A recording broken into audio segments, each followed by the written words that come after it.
कैसे हो? सब बढ़िया।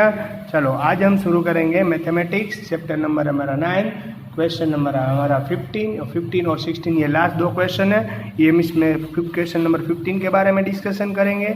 थोड़ा सा यहाँ पर क्वेश्चन में ध्यान रखना और बेटे की बुक को साथ में लेकर बैठना, क्योंकि ये क्वेश्चन है थोड़ा सा डिफिकल्ट है, समझना पड़ेगा। A straight highway leads to the foot of the tower.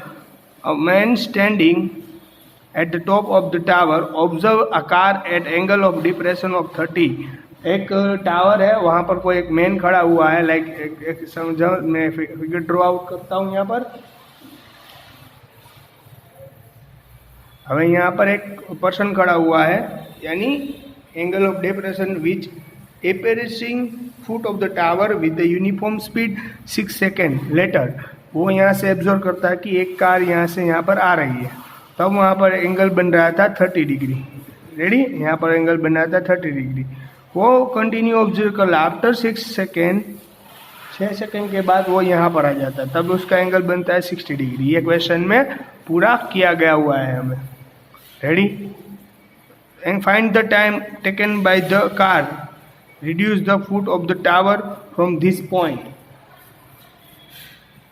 तो यहाँ इस कार को यहाँ से यहाँ तक पहुँचने के लिए कितना समय लगेगा वो हमें ढूंढना है। यहाँ पर एंगल ऑफ डिप्रेशन है, नॉट एंगल ऑफ एलिवेशन। तो एंगल ऑफ डिप्रेशन है तो पहला एंगल होगा 30 डिग्री और सेकंड है वो है हमारा 60 डिग्री। आई बात समझ में? यहाँ पर इस तरीके से क्वेश्चन है। यहाँ पर नाम दे देता हूँ A, B, C और D, यानी कार को D से C तक जाने के लिए कितना टाइम मिल रहा है? 6 सेकेंड। कितना टाइम मिल रहा है? Here height of the tower, यहाँ पर हाइट ऑफ द टावर दिया गया हुआ है AB, यानी हाइट ऑफ द टावर यानी H जो दिया गया हुआ है AB। Ready, angle of depression दिया गया 30 and 60। Here measurement angle B was 90 degree. You know that very well and you show this clearly. Done. अब क्या करना है, इन ट्रायंगल ए बी सी, यहाँ पर दो ट्रायंगल ए बी सी और A B D. Here we first take a A B C and we find this B C. क्योंकि इसकी हाइट तो मालूम नहीं है तो इसको हमने क्या कह दिया? एच। रेडी, यहाँ पर मैंने लिखा है so here we take triangle A B C, measurement angle B 90 degree है यहाँ पर। Ready, measurement angle B 90 degree है यहाँ पर, ये 90 डिग्री है। तो ए फॉर्मूला क्या है हमारे हिसाब से? तो ये 10 थीटा हम यूज करते हैं, यहाँ पर 10 की फॉर्मूला यूज करेंगे। तो मैं किसको वेरिएबल बनाऊँ? सी से, क्योंकि यहाँ पर 60 दिया गया हो तो यहाँ से देखना पड़ेगा 10 सी ऑपोजिट अपॉन एडजेसेंट। ये फॉर्मूला है। ऑपोजिट क्या थी? ए बी, एडजेसेंट क्या है? B C. डन। तो 10 C and 10 60 A B upon A C, A B upon A C. A B की वैल्यू थी एच, जो हमने बी सी की वैल्यू मेरे पास नहीं है तो एज इट इज। आई बात समझ में?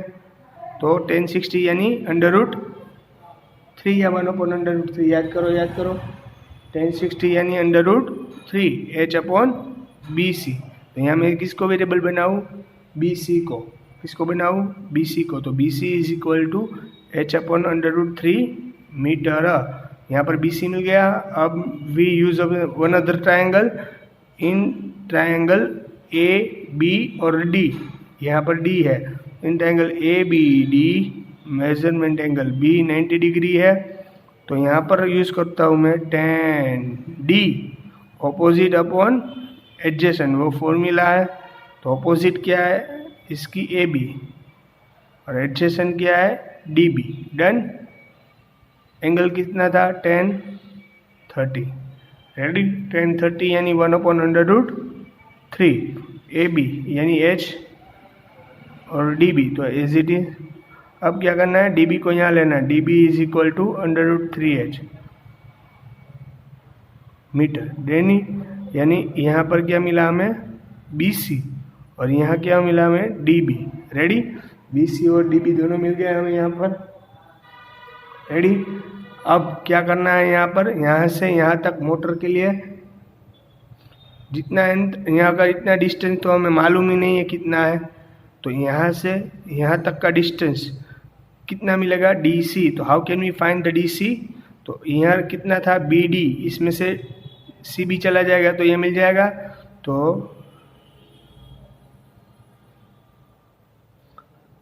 आफ्टर 6 सेकेंड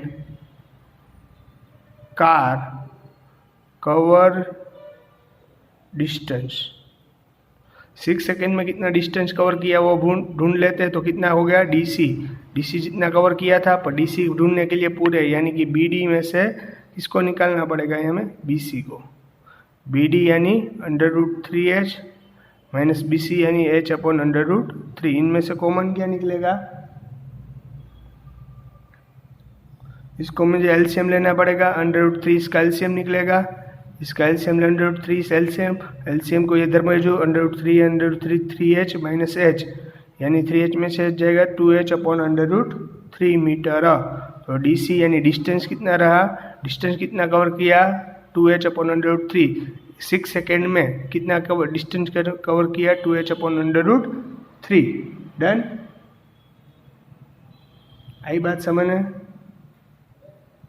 अब कार को समझ लेना, मैं क्या बोल रहा हूँ। कार को कहाँ ले जाना हमें, याद करो। कार को यहाँ से B से D तक ले जाने के लिए कितना मेजरमेंट टाइम हुआ, कितना डिस्टेंस है BD। कार को D से कहाँ तक ले जाना है B तक, तो कितना कवर हुआ BD क्या मिला था √3h। Ready, BD। अब कार को कितना यहाँ से यहाँ तक ले आया तो कितना कवर हुआ 2h/√3। और यहाँ से यहाँ तक यानी कि BC तक ले जाने के लिए अब कितना हो गया h/√3। डन, आई बात समझ में कि नहीं आई बात समझ में? तो इसको मैं कैसे, तो कि यहाँ पर मैं फिगर रख रहा हूँ यहाँ पर। तो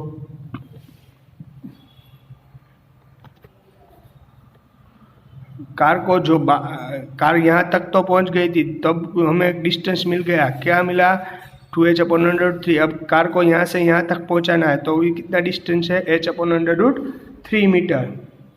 तो इफ यहाँ पर if car take 6 second to cover distance 2h/√3, if car take 6 seconds to cover distance 2h/√3 meter, so how many second take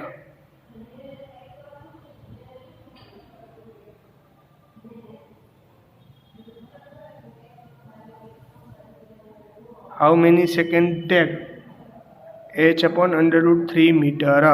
क्योंकि इसका आंसर आया तो h/√2 यानी कि if car take 6 second to cover 2h/√3 metre, how many second take h/3 metre. Ready, यहाँ आ गया समझ में? नहीं आया तो एक और बार समझा देता हूँ कि यहाँ 6 सेकेंड में कितना कवर किया था उसने 2h/√3। डन, तो हमें टाइम चाहिए तो कितने सेकेंड में ये कितना h/√3 कवर करेगा। आई बात समझ में कि नहीं आई बात समझ में? 6 सेकेंड में इतना कवर किया तो इतना कवर करने के लिए कितना टाइम लगेगा, यहाँ क्वेश्चन मार्क। तो इसको क्रॉस प्रोडक्ट कर लेता हूँ, 6 × h/√3। तो इसको मेरे वेरिएबल बनाना है, हाउ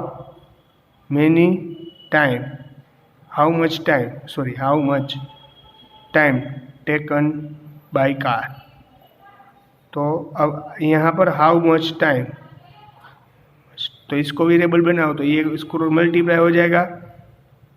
तो यहाँ से ये इसको मल्टीप्लाई होगा 2h/√3, बीच में क्या आएगा इक्वल टू। रेडी, ये इसको मल्टीप्लाई हो गया, ये इसको मल्टीप्लाई हो गया। हमें चाहिए ये, तो इसको हमने वेरिएबल बनाना है। तो ऑपोजिट साइड है वो कैसी जाएगी न्यूमिनेटर में, और साथ में जो है उसे क्या आएगा डिनोमिनेटर में। और आप समझ सकते हो कि न्यूमिनेटर का डिनोमिनेटर कैसे जाएगा, इस तरह से होगा। तो 6 multiply h multiply √3 ready upon 2h multiply √3 ऐसे आएगा ना। रेडी, यहाँ पर √3 कट, यहाँ h कट, 2 3 जा 6 तो 3 सेकेंड। तो here car taken time to 3 second. Car कितना समय लेगी? 3 सेकेंड का टाइम ले रही है। आई बात समझ में? अच्छी तरीके से क्वेश्चन समझ में आ गया कैसे सोल्व करना है अच्छी तरीके से। फिर भी इसमें किसी को कुछ डाउट या दिक्कत या कुछ क्वेरी हो तो बोल देना। ओके, चलो। हेलो स्टूडेंट, ये भी इम्पोर्टेंट क्वेश्चन है, ये थोड़ा सा दिमाग चलाने वाला है, तो इसमें से ध्यान रख लेना। रेडी, चलो। अब क्या कहें? Angle of elevation top of the tower from the point और डिस्टेंस 4 मीटर, यानी टॉप ऑफ द टावर यानी ये। तो angle of elevation top of the tower from point a distance from 4 metre and 9 metre, यानी top of the tower एक डिस्टेंस है 4 metre ये, और एक डिस्टेंस है 9 मीटर ये। रेडी, इस तरीके से क्वेश्चन दिया गया हुआ है। यहाँ पर जो एंगल है उसे नाम देता तो ABC एंड D, इस तरीके से नाम दे दिया मैंने। यहाँ जो डिस्टेंस था वो था 4 मीटर और यहाँ तक जो डिस्टेंस था वो था 9 मीटर। डन, इस तरीके से दिया गया हुआ था हमें।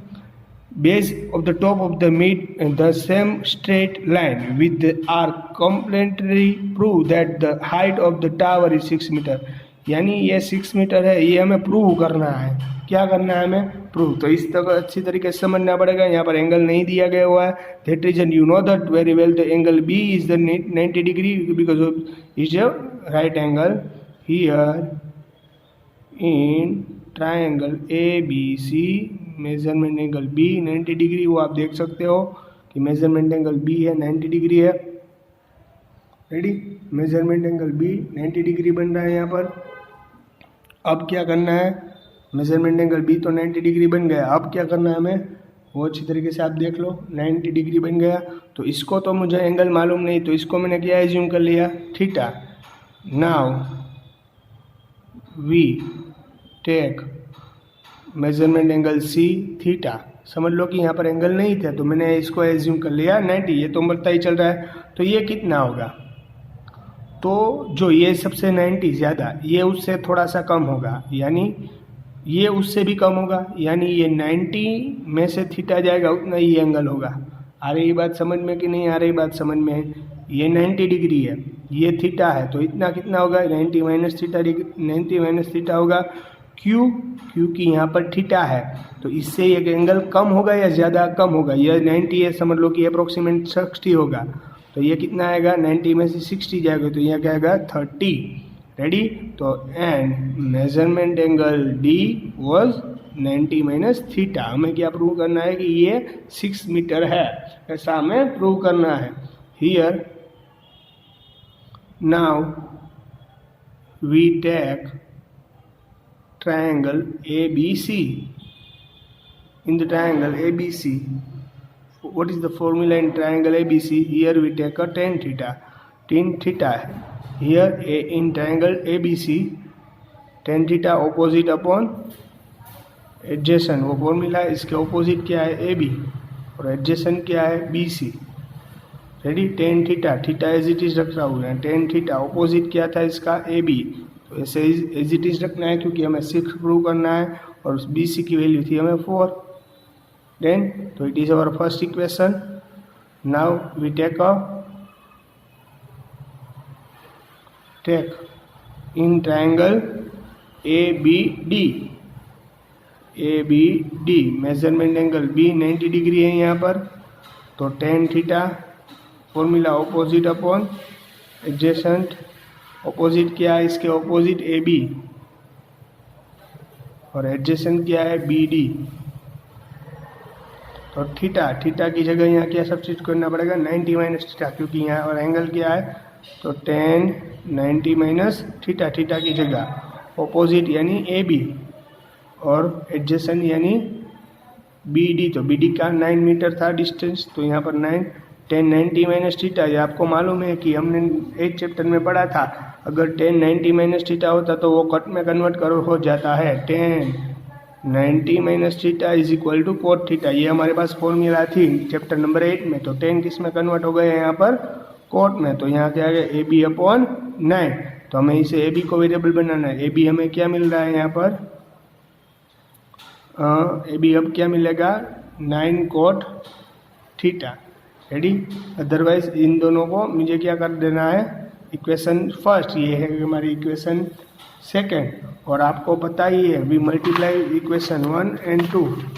अब हमें क्या करना है, इक्वेशन 1 और 2 को क्या कर देना है, हमें मल्टीप्लाई कर देना है। ये इक्वेशन 1 मिली, ये इक्वेशन 2 है, मैं इन दोनों इक्वेशन को क्या कर देता हूँ, multiply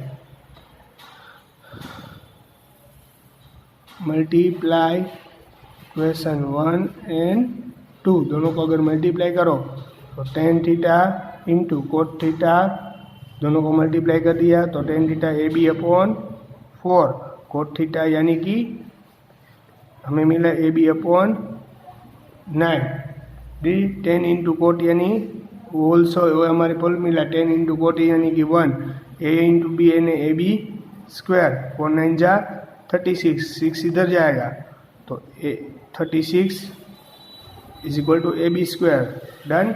A B square is equal to 30, तो A B is equal to क्या मिला 6। तो ये हाइट ऑफ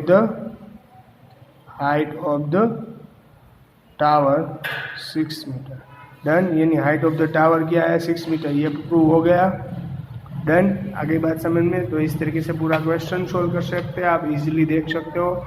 फिर भी इसमें किसी को कुछ डाउट रहे, कुछ दिक्कत हो तो पूछ लेना। और यहाँ पर ये भी चैप्टर खत्म हो रहा है, फिर भी इसमें किसी को 1 2 न्यूमेरिकल्स नहीं समझ में आ रहा है, कुछ क्वेरी हो तो बोल देना, तो मैं एक बार और रिपीट करवा दूंगा, रेडी। चलो, तो आज यहाँ तक रख रहा हूँ, इस चैप्टर खत्म हो रहा है। नेक्स्ट टाइम जो भी होगा वो MCQ पर ध्यान देना, ओके। चलो।